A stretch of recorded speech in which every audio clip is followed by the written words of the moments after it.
जय Hind friends, welcome to उड़ान academy. एक राजस्थान कल्चर के अंदर सवाल आता है कि सामंत सिंह किस उपनाम से लिखते थे, या सामंत सिंह कहाँ के शासक थे, या बड़े ठने का चित्र किस राजा के शासनकाल में या किसके आदेश पर बनाया गया। तो इस तरह से सवाल बन के काफ़ी एग्ज़ामों में आया है और भविष्य में भी आएगा। तो सामंत सिंह की कहानी ये कि सामंत सिंह किशनगढ़ के शासक थे और उनकी एक प्रेमिका थी। अपनी प्रेमिका से वो बिछुड़ जाते हैं। उसके बाद वे उनके विरह में यानी उनकी याद में कविताएं लिखने लगते हैं। तो कविताएं कुछ इस तरह लिखते थे कि यूँ तो साथ देने को हजारों हाथ बहुत है, पर तू जो संग में रहे तेरी बात और है। नीचे नाम लिखते थे अपना, यानी सामंत सिंह अपना नाम लिखते थे नागरीदास। नागरीदास इसलिए लिखते थे कि जनता को पता नहीं चले कि आखिरकार ये नागरीदास है कौन, या कम से कम सामंत सिंह के बारे में पता नहीं चले कि ये कविताएं हैं वो सामंत सिंह जी लिख रहे हैं। इसी तरह जैसे आगे भी कि लाखों जतन कर जगाया, पर तुम्हारे अरमा सो गए, तुम हमारे हो ना सके, हम तुम्हारे हो गए। नीचे नाम लिखते थे नागरीदास। तो एक तो ये इनका उपनाम हो गया नागरीदास। ये स्वयं नागरीदास के नाम से कविताएं लिखते थे। फिर इनके दरबार का प्रसिद्ध चितेरा था मोरध्वज निहाल चंद, जिसको कहा गया कि मेरी प्रेमिका का एक चित्र बनाओ, और ऐसा चित्र जो हूबहू मेरी प्रेमिका जैसी थी वैसा ही हो, यानी एक तरह से कह सकते हैं कि प्रतिमूर्ति। तो उन्होंने यानी मोहरध्वज निहाल चंद ने जो चित्र बनाया, जिस चित्र को राजस्थान संस्कृति में बनी ठनी, यानी जिसको शुद्ध हिंदी में कहे तो सजी धजी कह सकते हैं, और इसका प्रसिद्ध नाम हुआ बनी ठनी।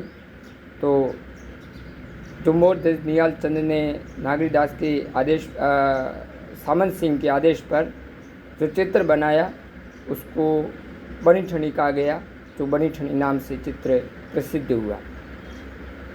इस चित्र के बारे में ये भी कहा जाता है कि इस चित्र को जिस तरफ से देखते हैं उसी तरफ से वो चित्र ऐसा लगता है कि उसका जो नायिका का चेहरा है या जो बनी ठनी का चेहरा है वो अपनी तरफ ही झांक रहा है, यानी उसकी नज़र है वो अपनी तरफ ही है। दूसरी बात, उस चित्र का ये रहस्य है कि उसको अभी तक कोई पहचान नहीं पाया है कि ये किस, मतलब कि सामान्य भाषा में कहें तो मूड में बैठी है, यानी किस स्थिति में बैठी है। कुछ लोग कहते हैं ये उदास है, कुछ लोग कहते हैं ये खुश है, कुछ लोग कहते हैं ये कुछ सोच रही है, कुछ लोग कह रहे हैं ये कुछ भी नहीं सोच रही है, कुछ लोग कहते हैं कि ये मतलब कि प्रेग्नेंट है और ये अपने होने वाली संतान के संबंध में सोच रही है, लेकिन कोई भी एक मत पर नहीं पहुंचा है।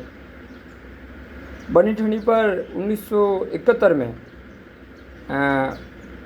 भारत सरकार ने 5 रुपये का डाक टिकट भी जारी किया था। तो बनी ठनी को भारत की मोनालिसा भी कहा जाता है। वैसे विश्व की मोनालिसा है, जिसका चित्र बनाया था लियोनार्डो दा विंची ने। और राजस्थान की जो यानी भारत की मोनालिसा है, जो राजस्थान की बनी ठनी है, उसका चित्र बनाया था मोहरध्वज निहाल चंद ने। और सामंत सिंह जो कविताएं लिखते थे वो नागरीदास उपनाम से कविताएं लिखते थे। और बनी ठनी पर डाक टिकट भारत सरकार ने जारी किया, वो 1971 में 5 रुपये का डाक टिकट जारी किया था। ठीक है साथियों, अभी लगभग नागरीदास, बनी ठनी और बनी ठनी का चित्र बनाने वाले चित्र के बारे में इतनी जानकारी बहुत छोटी है लेकिन बहुत महत्वपूर्ण जानकारी है। आप देखना, इसमें मतलब कि पिछले पेपर से उठा के देखेंगे तो भी बनी ठनी से संबंधित सवाल आए हैं। और